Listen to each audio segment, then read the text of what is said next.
the farm before?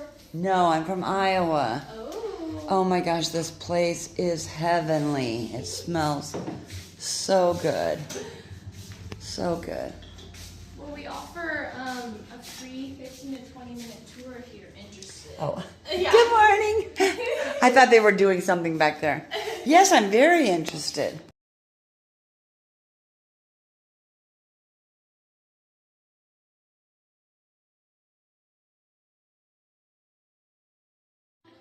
Look at all that lavender. Oh my goodness, no wonder the aroma is...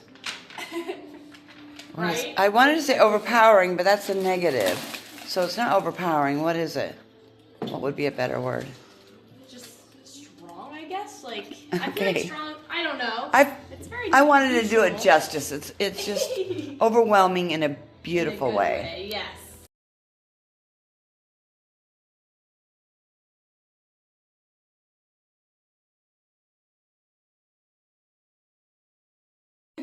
So these these five right here are English variety of lavender, and then these two right here are French variety of lavender. Okay.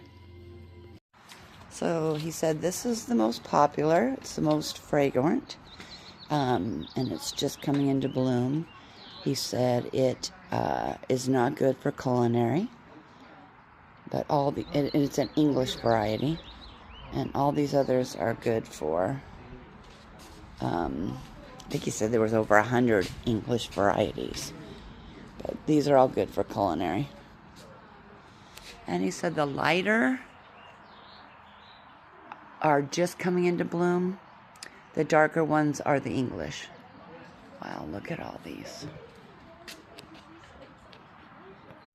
Okay, this one is Vulgate. It's an English variety, and he said it's the most popular. They give free tours, so I think about a half hour. I didn't know lavender comes in white. But this is Melissa.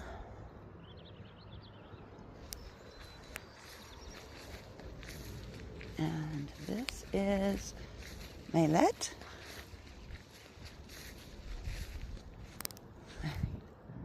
Oh my goodness. Beautiful fields. I stopped at a lavender farm once, but they just had a few plants. They really didn't have maybe 50 plants, and they weren't really in full bloom. So this is a real treat.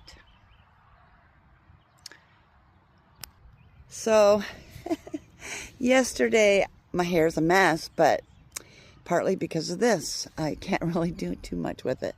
Yesterday I was hiking at Soldeck, and there was a steep stair when I was descending, and I just freakishly fell, and yeah, so I went to the walk-in clinic, and it's broke, and it involves a knuckle, or not a knuckle, a joint, so they want me to see an orthopedic surgeon, so I'm waiting for them to review the files, and we'll go to them as soon as they can get me in. And we'll decide whether I'm continuing my trip or not, depending on what they say. I suspect I'm going to continue.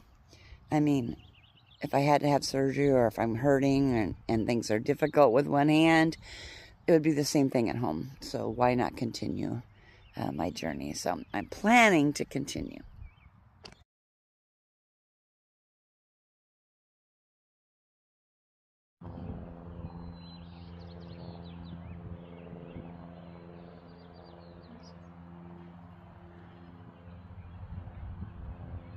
$14,000 plants. Looks like everything you see over here, plus these plants back behind the buildings there. And that's over about 6 acres. You have probably seen that Squim is coast. If you've kind of been around, you know that the whole rainforest areas out by the coast can get over 100 inches of rain a year. All that weather comes from the coast, it hits those mountains, and it basically goes back down there. It kind of splits and it goes around Squim. So Squim ends up really dry. We only get about 16 inches of rain a year. Lavender is a plant that loves to be dry. So that's why there's so many farms right here. About 30 years ago, people started to figure that out. And because it is so dry, that's why there are so many farms here. It's a great growing climate for lavender. We water our baby plants about once a week for their first year of life, and then never ever again. So this field is our oldest field out here closest to the road. This field is 29 years old. Wow. And it has not been watered in 28 years. Wow. So Mother Nature provides a little bit, that's all it needs, and it does just fine. Overall, I tell people that lavender is a plant that thrives off of neglect. Leave it alone, kind of ignore it, and it will be fine. So it doesn't need a lot of water. It's naturally pest resistant. Bugs don't like it. Deer don't like it. We don't spray it with anything. We don't fertilize it. It just grows. So that's the easy part of our job. The much harder part of our job is the harvesting. We're going to talk about that as we go into the barn, the harvesting and the processing. And yeah, that's where all of our labor comes in. So lastly, out here we grow 2 species of lavender, French lavenders and English lavenders. And then within those 2 species we have 10 varieties. And these varieties are the names that you see out in front of the fields here. As those are coming more into bloom, you can kind of see the difference. Most of them are different shades of purple. There are a couple like that Melissa. There's also one called Hidcoat Pink that are whitish pink, but most of them are different shades of purple. And we'll get a chance to smell some different lavenders as we head into the barn as well. So let's go to the barn. And they'll start to bloom in the next week or 2. So we are going to do a couple of stations in the barn throughout here as we go about things. We're going to start here, and first we're going to talk about the difference between English lavender and French lavender. So your English lavenders overall, as they dry, tend to be a little bit darker in color. French lavenders tend to be a little bit lighter, kind of almost faded looking. They're not faded, this is just how they dry, this kind of bluish, silverish gray. English lavenders tend to have smaller, shorter stems. French lavenders tend to have longer stems. There are over 400 kinds of lavender. They don't all follow these rules, but pretty good generalization between the 2. So that's a couple visual differences. Now let's smell some lavender. So if you guys want to hold out a hand, all of lavender is an herb. It's in the mint family. French lavenders have about 20% camphor. What you're smelling now is about 20% camphor, which is what you know from Vicks VapoRub. So it gives you that kind of minty, almost medicinal scent a little bit. English lavenders have less than 1% camphor. So that's going to kind of bring out a little more of that kind of earthy, floral, a little bit sweeter, a little bit softer smell. And because of the difference in camphor, we're going to use these lavenders for different things. So we call our English lavender our edible lavender. This is what we're going to use for your ice cream, your lemonade, your jam, your chocolate, things like that. Because of the higher camphor content in the French, you don't want to eat it. You could, it's not poisonous, it just doesn't taste very good. So your French lavender we call our fragrant lavender. English edible, French fragrant, your F words and your E words go together. We're going to use our French lavenders for things like sachets and lotions and soaps, things that we want to smell nice. So that's your difference there. Going back to harvesting, we use tools like this to do the harvesting. And that basically means that you're going to grab a handful of lavender, you're going to pull to make a cut. Can you zoom in? We rubber band it, and then it comes in here to hang and to dry. And that drying process takes 2 to 3 weeks. Once it's dry, we're going to pull down all these bundles, we're going to sort them one by one, and basically ask ourselves, do they look nice? Are they pretty? So any nice bundles we're going to keep, we're going to sell as is. We have a large wholesale business where we sell to other lavender farms, we sell to florists, even craft stores that might sell dried flowers, things like that. Not all those bundles are going to be pretty. We don't have time when we're in the field making all those to make each one look nice. That's totally fine. Anything that doesn't make the cut comes over here. This is Buddy. Like the wiggly eyes. Is our debudding machine. And inside Buddy's mouth there are 2 chimney brushes that look like this. Those chimney brushes spin. We can feed in a bundle of lavender that looks like this and end up with a bundle that looks like this. And he is on I'm going to show you guys with just a couple of stems so you can get the idea in real time. Here's our stems.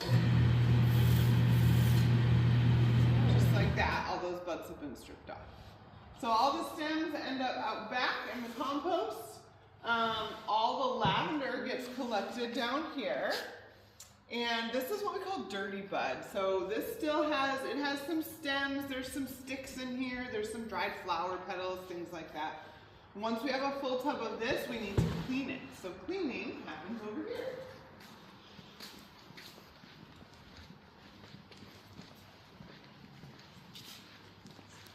And this is our cleaning machine. We named it the Jitterbud. It's called the Jitterbud because it shakes. Kind of like does a little dance. This is a machine that was built in the 1950s. It was built to sort seeds and grains. We've modified it for lavender. So basically, we'll dump all that lavender in up top. That machine shakes as it's moving, and as it shakes, the lavender goes through a series of screens and blowers that sort by size and by weight. All these little chutes around the side are discard points, and that discard starts out big. It starts out heavy for lavender, most of those stems, things like that. As we go further down the line, that discard gets smaller and lighter. This is basically kind of dust at this point, kind of chaff from some of those plants. And then our clean lavender comes out the end, and that looks like this. You guys can come over. Remember which one is which? English. Yep. That's the French. I know some of you have your hands full. If you, at any point you would like to stick your hands in at this point, when else can you stick your hands in a whole tub full of lavender? So go crazy. But you gotta feel it. This is our sacrificial bin. We just really wanted you guys to feel the difference between the two, kind of see what those feel like. So wholesale, we sell this in 5-pound bundles, 5-pound bags. Obviously smaller amounts in the shop. The English is going to be strictly used for edible things. That French is going to be used for things like drawer liners, sachets, stuff like that. So that covers about half the lavender that we grow on the farm. The other half comes over here. May I ask a question? Sure. How long does say if you had a sachet, how long does the smell usually stay? I have sachets that are a couple years old that still smell pretty strongly because those oils are locked inside those buds. Even if they stop, you can give them a good squeeze and that kind of reactivates them a little bit. Thanks. Yeah. So this is where we distill all of our own essential oils. The family started with this still and rapidly outgrew it, so this is now our main still for distillation. And this process works a little bit differently than what we've talked about so far. Number one, we want to use fresh lavender. We don't want it to be dried because the fresher the lavender, the more oil is in those buds. We also, for those bundles, we're going to harvest those bundles kind of at their peak of freshness when they look the prettiest.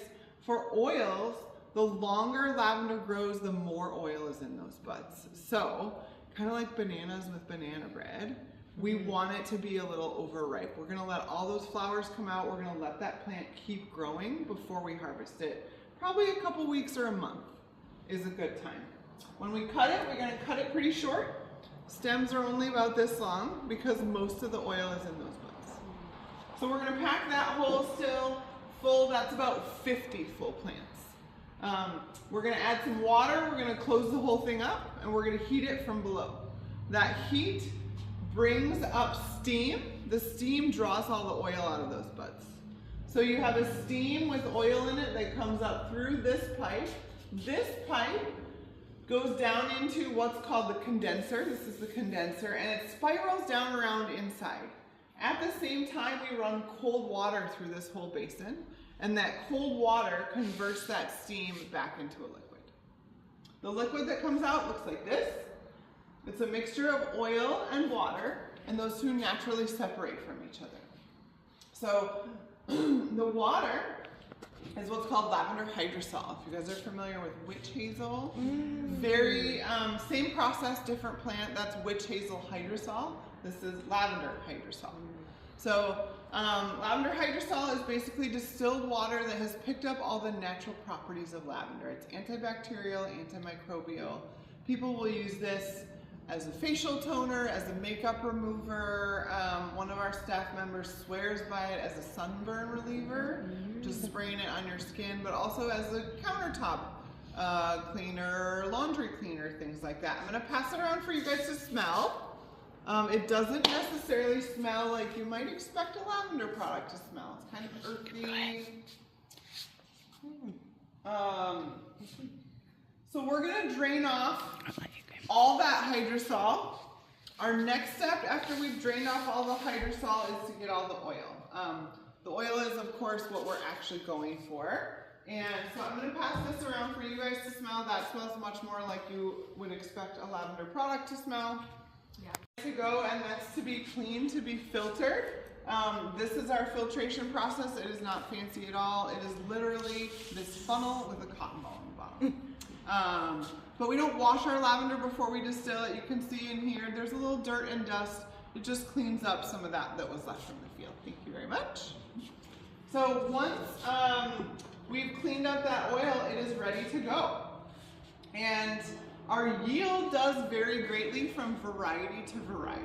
So I mentioned before, I think I did at least, English isn't quite as strong smelling as the French. The French has more oil in it to begin with. English, our lowest producer for our English variety is one called Mayette. And in 10 full plants, we will only get 6 vials of lavender oil. Our highest producer is a French variety called Grosso. And in 10 of those full plants, we will get 60 vials like this. 10-fold difference. We sell them for the same price. One of them is just a limited edition. And with all these oils, we sell them as essential oils. I would encourage you guys, if you haven't already, go in there and smell the difference between them. We've got a little smelling station in the shop. Before I worked at a lavender farm, I just thought that lavender was lavender. I didn't know that there were different kinds. It's kind of fun to smell the difference between those. And then we will use these oils to scent all the products that we make in our shop. So lotions, soaps, sprays, anything like that are all scented with the essential oils that we make right here in the farm. And that, friends, is lavender in a nutshell. I'm happy to answer questions. If you have questions, you are more than welcome to wander. I think you guys have all gotten a little chance, but take as much time as you would like. We can also answer questions in the shop, and thank you so much for coming. Thank you. Yeah.